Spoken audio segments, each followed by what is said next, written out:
Welcome back to the Personal Finance Project. Today, Scott and I are going to be talking about everyone's favorite topic, taxes. Oh, good. But I thought as a start to this episode, we'd do a little bit of callback to trivia. My favorite subject. Scott here's a bit of a trivia buff. So I thought I would fire off some questions and see how well Scott fares on these. All right. So question number 1. How many words long do you think the terms and agreements that we all agree to when we log in with our Apple IDs is? How many words? I'm going to say 5,000 words. 7,300. So not too far off. Okay. Yeah. Okay. How about the United States Constitution in its entirety? I'm going to say longer for sure. Let's go 10,000. 7,591 words. So they're about the same. About the same. Yeah. Oh, good. What about your typical mortgage contract? It seems like you could do that shorter, so I'm going to say 3,000. Strangely, it's actually double, 15,000 words in your typical mortgage contract. Okay, That's finally. too many words. The United States tax code and all of the Treasury regs combined. 50,000. Best estimates are between 12 and 16 million words long. Millions. Million. And so I missed it by an order of about an order of magnitude. Yeah. Yeah. But setting aside the joy of trivia, I think really the broader point there is many of these things are complicated. I've never read the entire terms and agreements. I've never read an entire mortgage contract. I've never read the entire Constitution down to the word. However, we all have to deal with the United States tax code at least on an annual basis. At least. And the point of saying that plus all the Treasury regs, which sort of give, it's kind of like a tangential thing to the tax code, not necessarily written directly into the code, just rulings and on various things, is it's extremely complicated. And I think anybody who purports to know the tax code in its entirety, how it works, how it's going to work for every specific individual in every specific case, is just fooling themselves and their client, I would say.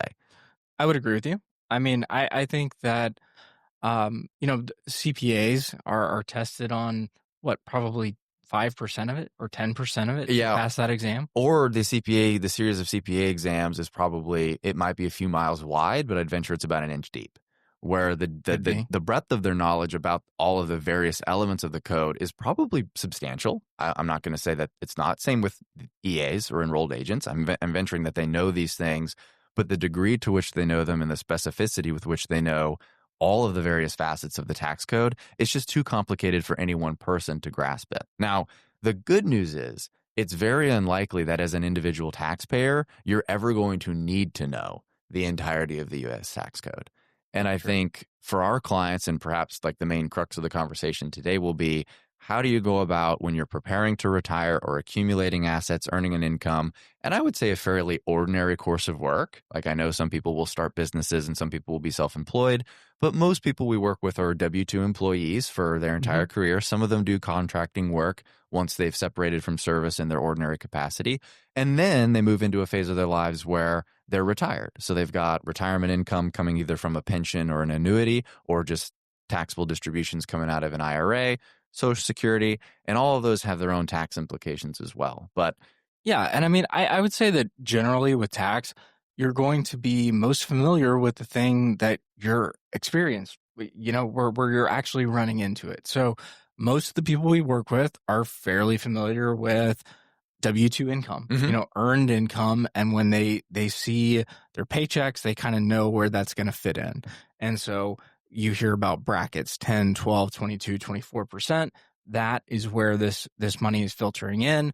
Some of our clients also pretty familiar with capital gains, partially because our clients tend to own some dividend paying stocks. So if you own a dividend stock that is paying out that you've owned for at least a year, that's a qualified dividend. So that's going to be on that tax capital gains rate. Also, you buy something for $100 and you sell it for $150. You're going to pay some gains. Right. And that's one thing that I think is important to remember when we talk about tax is tax inherently means you're winning in a way in terms of this capital accumulation roller coaster that we're on. Sure. If you're paying taxes, then it means that you've grown your base, your capital base in some form or fashion. Yeah, I think you and I were talking about that off air. People have a natural aversion to taxes. I think that's fine.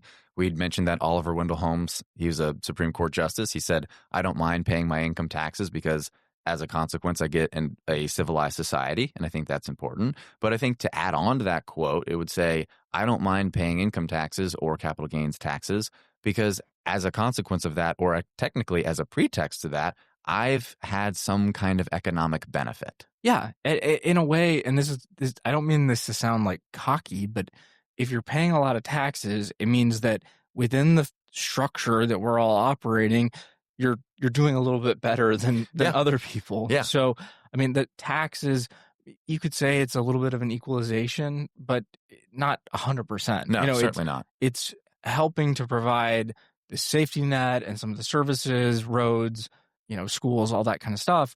But it's also just making sure that there's a minimum lifestyle or a minimum standard of living, I suppose, in the U.S. Yeah, and it was kind of like what Richard said on the podcast that he was on. It would be economically and mathematically illiterate for you to refuse a raise because you would have to pay more tax. Yes. So because, again, a lot of people think that they can somehow have this negative yielding situation where recognizing more income will result in a tax bill so large that they're actually not better off economically. And you and I would say it's just not possible. Yes. And I would say the tax code is progressive, which means that as you make more, you're going to be taxed more on those additional dollars. But it's never nonsensical in that way where you make $10 more and that increases the taxation of your previous $100 by a huge amount. Right. It's always going to be as you earn a little bit more, you're taxed a little bit more on that last dollar. And I think that's actually a really good place to start on the progressive nature of the code, because while our clients do have a pretty good understanding or a good grasp of how is something taxed? My income is taxed one way, my capital assets are taxed another way, but a lot of people fall victim to a fairly narrow form of thinking, which is they will assume their marginal rate is the rate at which they are paying tax on all of their income. And people make this mistake all the time. They say, well, I'm in the 24% bracket, so my effective or my average tax rate must be 24%. But working with clients, going over the returns with them, doing some tax planning with them, working with the kind of software that we have, that's often not the case at all. Yeah, and I think the first thing to think about with regards to how the tax brackets work, I wouldn't think of them as brackets. I would think of them as buckets, where you've basically got maybe you could say a boat that's taking on water, and you have these buckets that you can use to empty out the bucket or the boat, so to speak. So the first bucket is your standard deduction, which is, that's money you can make completely tax-free in the U.S. Then you reach for the true buckets, and the first one's pretty small, 10%. Next one, a little bit bigger, it's 12%. And then you kind of get into the ones that we were talking about before, the 22 and the 24. If you have gotten all the water out of the boat and you still have room in the 24% bracket, that means that some of your income was taxed at 24%, but it's not changing the way the 10, 12, and 22% buckets were treated. Have previously worked, yeah. And so often we can get quite the disparity between the marginal tax rate, so the rate at which you would pay tax on your next earned dollar or your next earned $100 in some cases to make the math a little bit easier, versus your average or effective tax rate. And the effective tax rate or the average tax rate is pretty simple to quantify once you've paid all of your taxes. Is you just say, how much taxable income did I have this year and how much tax did I pay? And then you can do a little bit of division to find out exactly what your effective tax rate was. And that's really a better indicator of the tax burden that a particular taxpayer has. Now, when they're talking about what will the cost of doing a Roth conversion be or something like that, this is a very typical question we get in retirement. That's really when the marginal bracket, to a certain degree, becomes a more pertinent piece of information. It's saying, if we wanted to recognize more income in this particular tax year, at about how much would that be taxed? Now, that's not even a perfect analysis, though. That's true. Yeah, because the code is a little bit more capricious and difficult than that. And in 15 million words, they got to find some stuff. Exactly. And so doing an analysis for a Roth conversion isn't as simple as a lot of people posting on LinkedIn would have it seem. And the reason for that is there are all of these thresholds at work at any given time for all of the range of available deductions and credits that a person might take. I was going to say, it's not just deductions, there's credits as well. There's so many things working in the background. And then as you get closer to retirement, you've got stuff like IRMAA with how much you're paying for Medicare. You've got the net investment income tax in the background. There's all sorts of stuff. Yeah. And so one thing that people will often mistake is, say you're a retired couple and you're in a position where you have your standard deduction available to you and you feel compelled to do a Roth conversion because you've got a big taxable brokerage account and you can basically feed yourself and do the things that you want to do on dividends and capital gains. Mm-hmm. And so a lot of people will say, well, I've got dividends and capital gains totaling something like right at 100,000. What if I did a $50,000 Roth conversion? Wouldn't it only cost me, somewhere around maybe the 22% bracket? And it is a very compelling analysis because you can say, yeah, it looks like you're going to fit really neatly within there. However, the way the tax code works is you're all of a sudden going to be pushing a big chunk of money that was previously not taxed into a 15% tax regime. Yes. And so it's not just that you're recognizing another $50,000 of income tax at 22%, making it seem like you could get away with doing this Roth conversion very cheaply. It's like, well, on money you had previously paid no taxes, all of a sudden you're going to pay, obviously, the way multiplication works, infinitely more than you had paid previously. But I think we do that kind of analysis. We're saying, well, let's get a better idea of just how expensive from a tax perspective this is really going to be.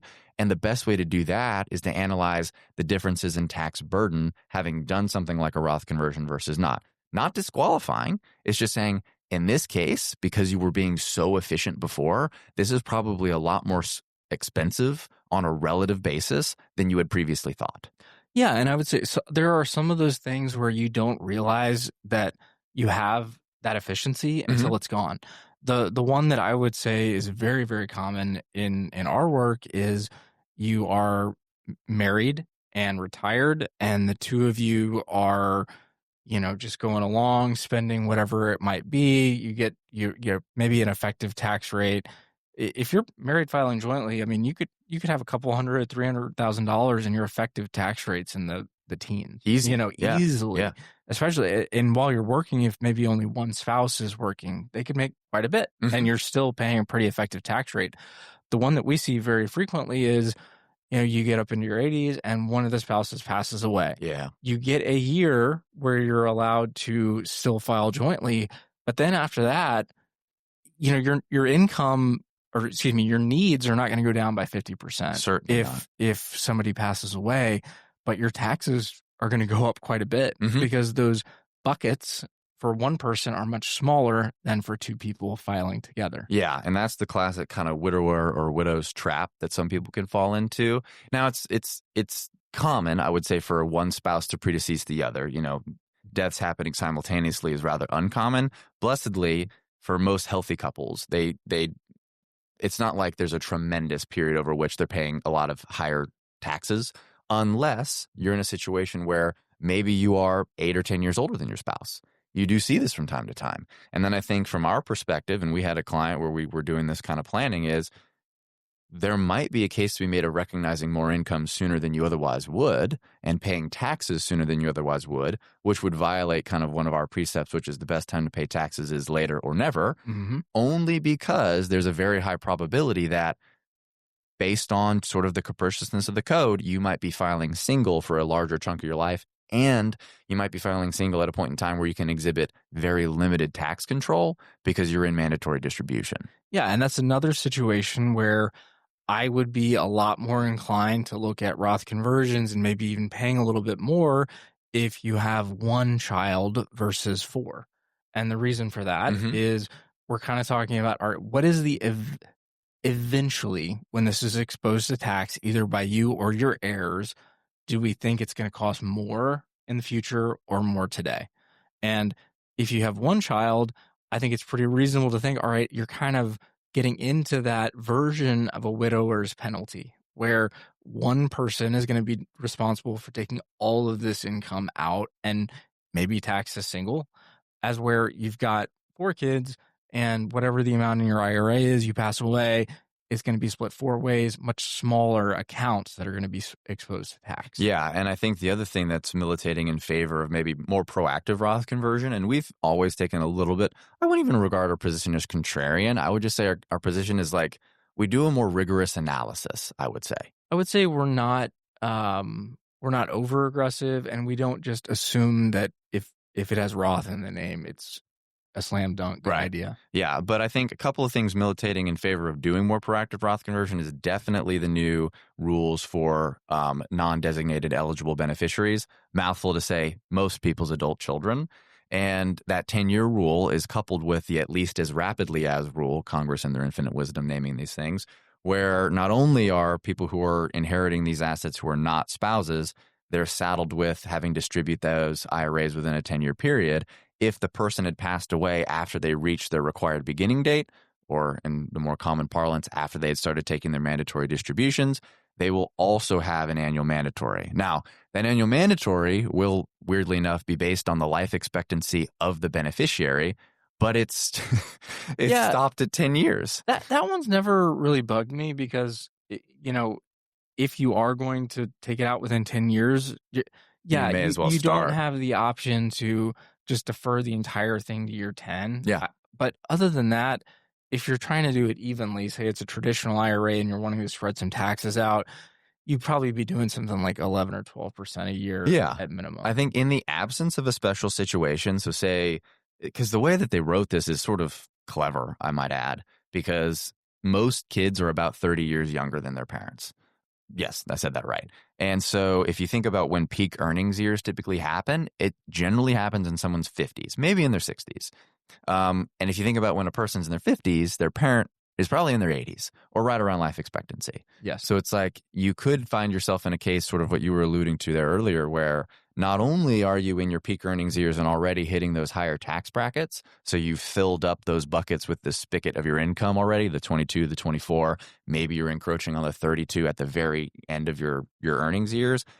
Now, mom and dad pass away, and you've got this inherited IRA over which you need to, maybe during the decade where you're going to be earning the most money you've ever earned on your own, you're also going to have to include IRA distributions. Mm-hmm. And those IRA distributions, you can consider those as just, that's stacked on top of your income. And so that's all. Now we're talking about where marginal and effective, they compress for those IRA distributions. Yep. And that's where that perhaps might suggest, all right, subject to the new rules, if you're in a situation where maybe you don't have a bunch of children where you can spread those IRAs out a little bit to where the tax burden on the children is just not quite as great, you might want to engage in something like a proactive Roth conversion. Yeah, I think it's certainly something to consider in that scenario. I think the other thing to kind of think about here as we look at, all right, am I going to do a big Roth? Am I going to do a big Roth conversion in order to have my kids pay less tax? This is another question that I brought up to you a little bit earlier as we were preparing for the pod today. What are the ways that one can get truly, truly wealthy without paying taxes? Yeah. And I think what we determined was, I guess you could inherit a really efficient estate up to $30 million if both your parents had really perfect estate planning. There's no traditional IRAs. But if we're talking about centimillionaire or 100 millionaire, you're going to pay tons of tax. Yeah. There's just no way around it. So I think, just understanding the timing aspect of it, and, especially when you're offering to pay tax early, just remember that we're talking about $5, $6, $7 you might need to make up for that one if we're looking 40, 50 years down the road. Yeah. And I think kind of what we talked about before, if you're paying a lot of income taxes or paying a lot of capital gains taxes, it means that you've benefited substantially economically. And I think the other thing you and I touched on was there's never really been a consensus view on what the appropriate tax rates are. And I think that the Laffer curve popularized during the Reagan administration suggested that you could raise government revenues by actually reducing marginal tax rates.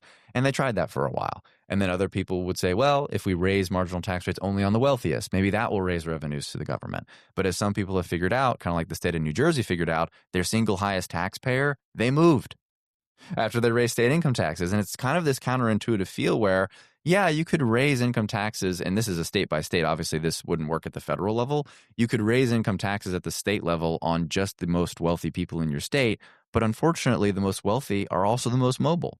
They have the highest opportunity to just leave the state and move their income to a different tax regime. And you could even make that claim at the federal level and say you have very wealthy people who are more likely to offshore assets if they're going to raise, the marginal income tax rates only on the wealthiest individuals. You're raising it on those people who have the most resources to, I would say mitigate their tax burdens. Yeah, I was going to say, in that same vein, you're going to find stuff like carried interest and taxing your consulting business as an S corp and paying yourself as a qualified dividend. Yeah, exactly. There's all sorts of things that you can do out there that are legal, but also, they're putting you ahead of somebody else in terms of your tax efficiency, because say you have the resources to look into these things. Yeah. I mean, I read a absolutely fascinating book called Taxtopia. You and I have talked about this a little bit.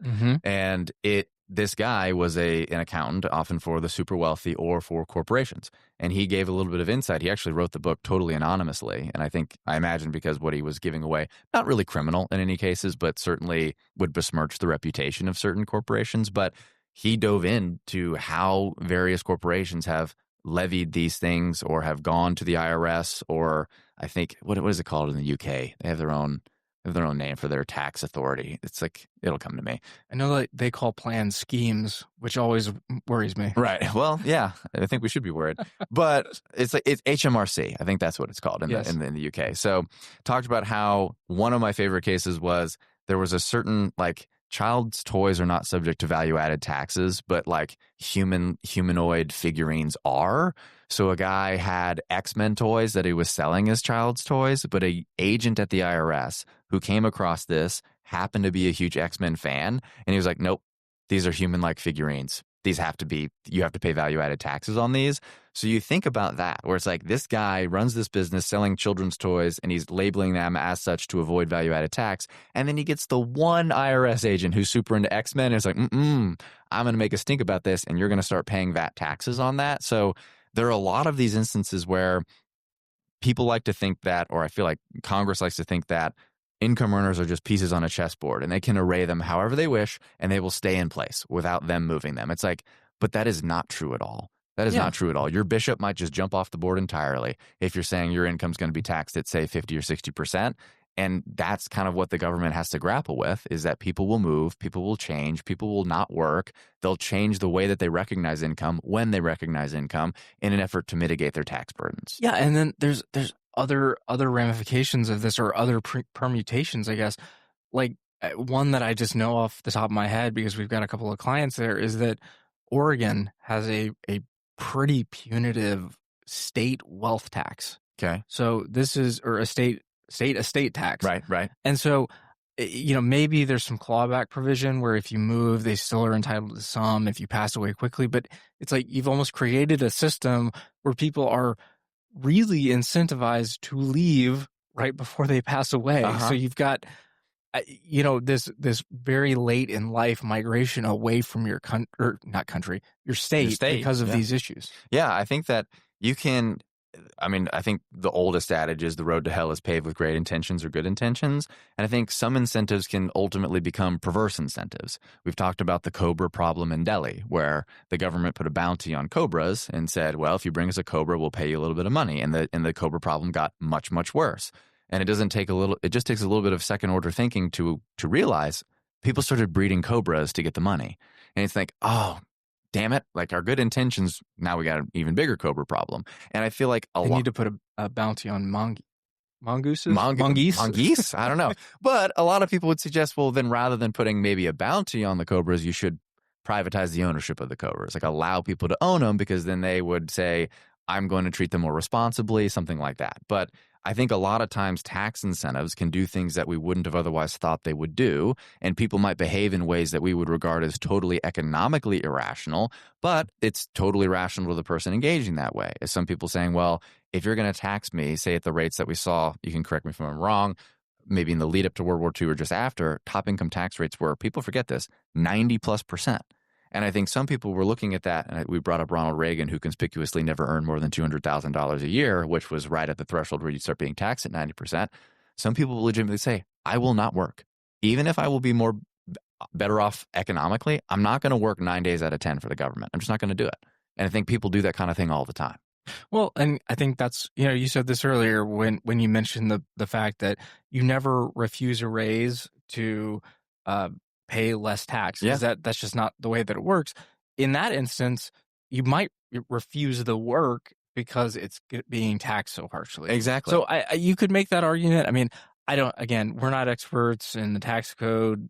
I mean, we don't give tax advice here. We're not expert in the tax code abroad, but I mean, there's places in Europe where you can pretty reasonably get up into that 50, 60% range where, I would start to question, does it make sense, Yeah.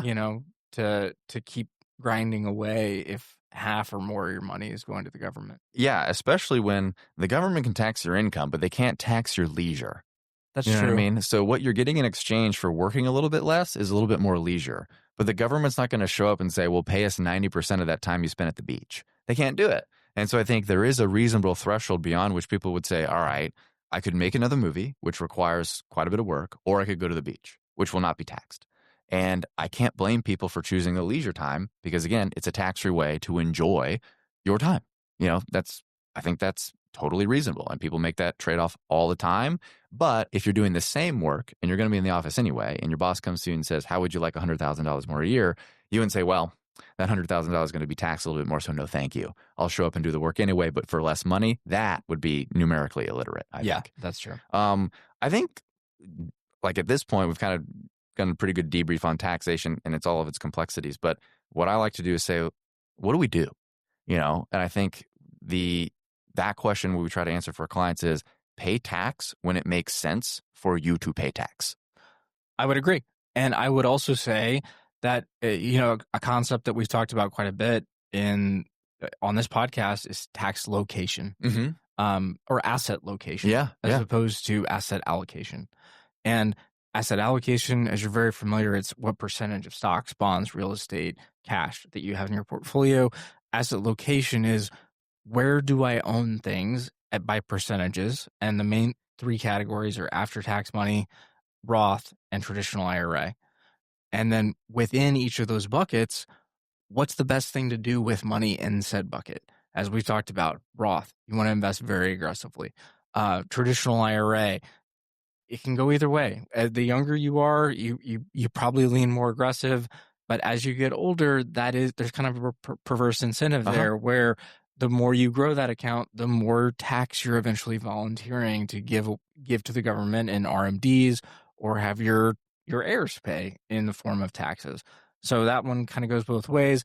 After tax, super efficient in that you get a step up in basis, but taxation along the way. You could get some tax drag along the way. Yeah. Obviously, that's been mitigated with new kind of vehicles, ETFs now, which are far more tax efficient than their kind of older, stodgier mutual fund counterparts, governed by the same set of rules, still the 1940 Act, but just the methods by which the managers can manage that money either actively or passively, because a lot of people forget, even in passive strategies, there is still trading that takes place. And it's really the trading that is what creates the tax burden. So both passive and active ETFs are given some advantages over mutual funds that makes them far more tax efficient. So I think that you have to settle on what's your risk appetite, because your risk appetite is really going to be the first thing that you're going to go to either yourself if you're managing your own affairs or your advisor to figure out what your allocation is going to be. Mm-hmm. And once you have a basis upon which you can build out your portfolio, your risk appetite, if you know you want to own something like 40 or 50% bonds,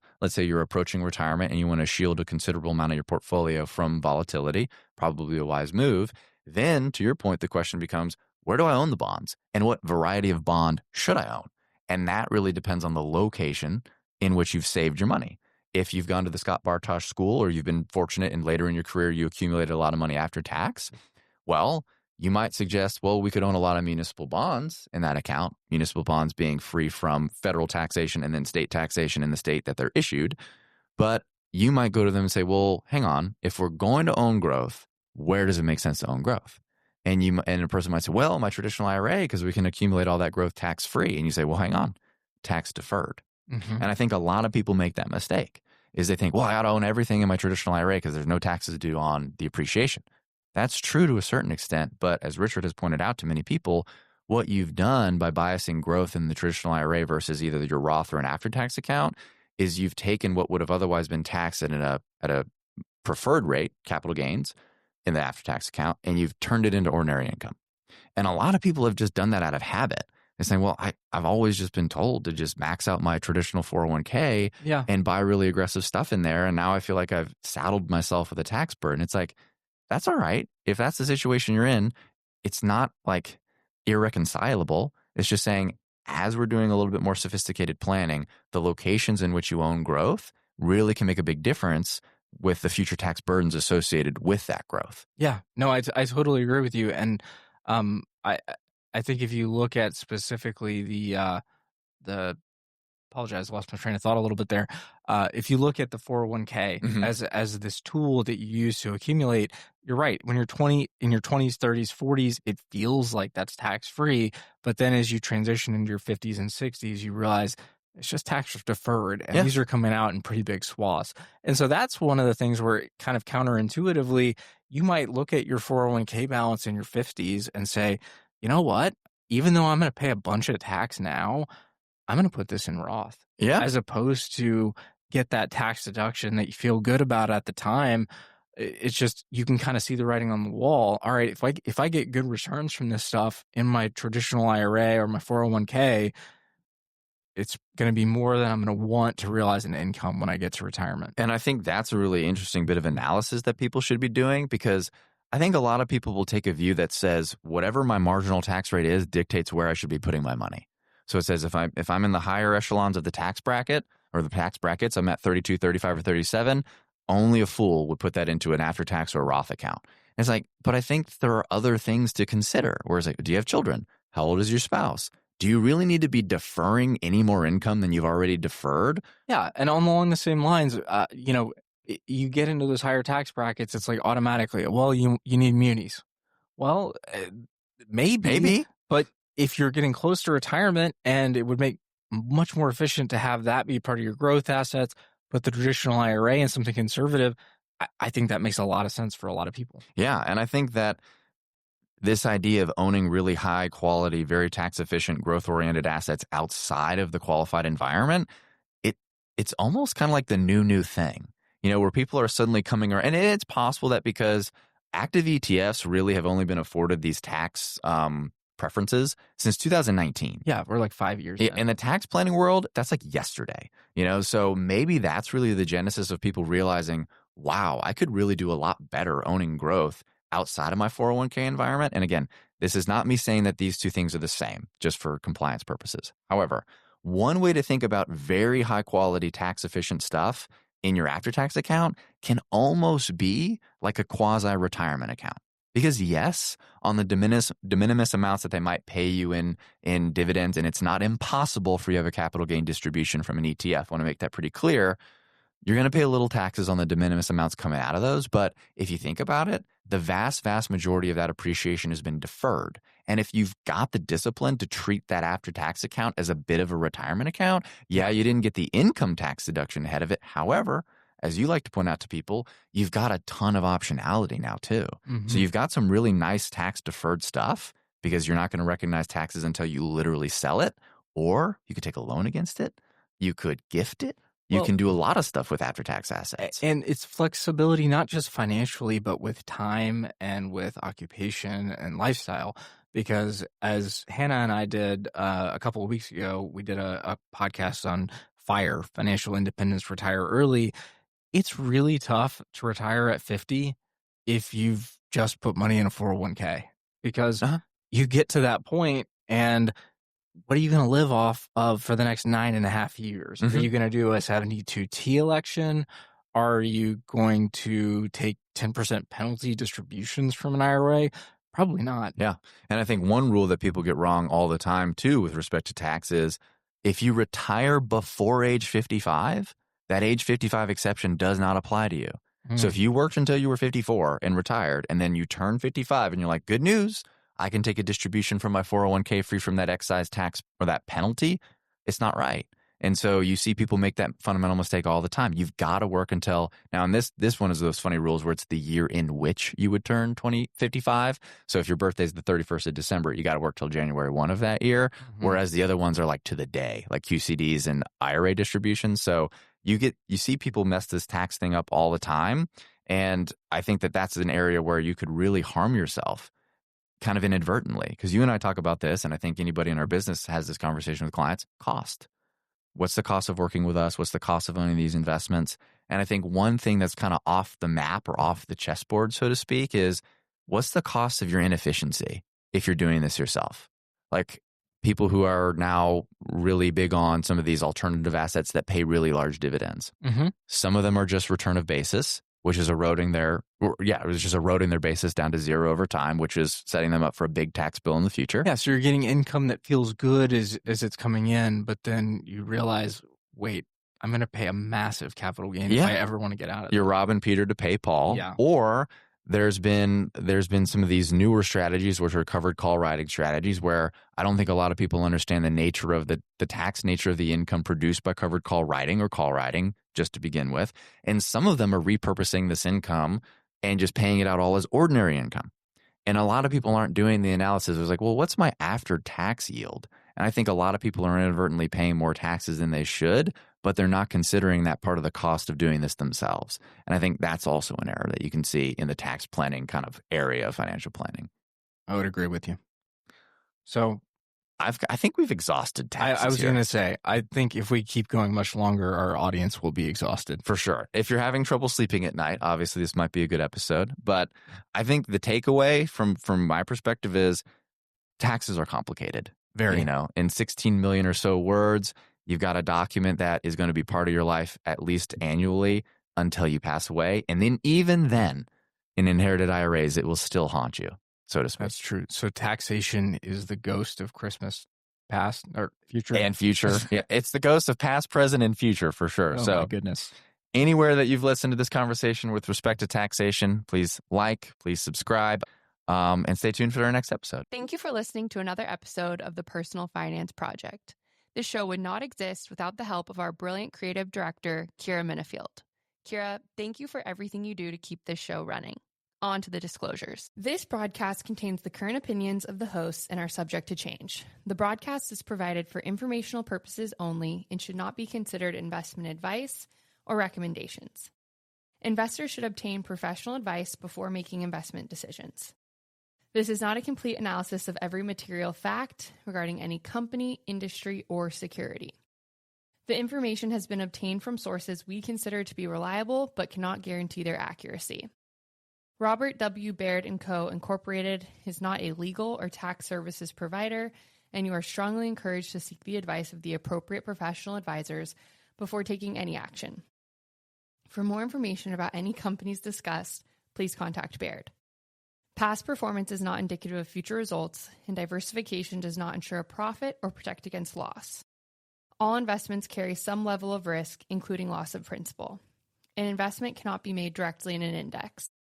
Investors should consider the investment objectives, risks, charges, and expenses of a fund carefully before investing. This and other information is found in the prospectus and summary prospectus.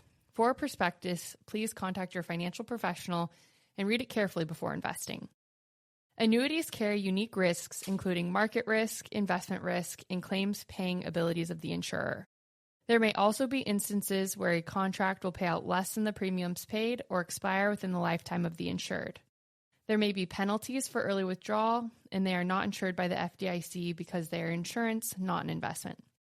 Investors should consider carefully information contained in the prospectus or, if available, the summary prospectus, including investment objectives, risks, charges, and expenses. You can request a prospectus by reaching out to your financial advisor. Please read the prospectus carefully before investing. Investment returns will fluctuate and are subject to market volatility, so that an investor's shares, when redeemed or sold, may be worth more or less than their original cost. Unlike mutual funds, shares of ETFs are not individually redeemable directly with the ETF. Shares of ETFs are bought and sold at market price, which may be higher or lower than the net asset value, NAV. Baird does not issue or underwrite mortgages and does not service mortgage lending services. Any references to mortgages in the financial services offerings are purely intended to convey an engagement in this holistic planning process, with this as one piece of the larger picture, which may or may not apply to all clients. This broadcast may not be reproduced without express permission of Robert W. Baird & Co., Incorporated.